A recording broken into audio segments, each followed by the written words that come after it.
শোন, তুই যে না খায়ে পিঁপড়ার পিছনে দৌড়াইস পারিস না, পিঁপড়া আগে চলে যায় তারপর তুই বসে পড়ে কান্দিস, শরীরে কোনো বল নেই, তা তো ঠিক মতো খাইস না। এই যে সারাদিন তোর জন্য এক একটা এক্সপেরিমেন্টাল রান্না বান্না করি, একবারও তো শেষ করিস না। তুই তাহলে এই বলটা কোন জায়গাতে পাবি ক, ক আমারে। আজকে তোর বল বানাইয়াই সারমু, দাঁড়া। আসসালামু আলাইকুম।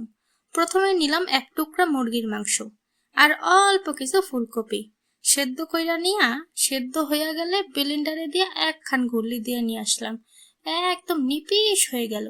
এইবার সেই কড়াইতে দিলাম 1 কাপ মতো পানি, তাতে মিশাইয়া দিলাম ফুলচিকের পেস্ট গুলা, তারপর দিলাম হোমমেড নুডলস। এই নুডলস কিন্তু পাওয়া যায় ঘরের 7 পেজে। জানি তোমরা খুঁজে খুঁজে হাফসায় যাবানে, তাই আগের থেকেই কয়ে দিলাম।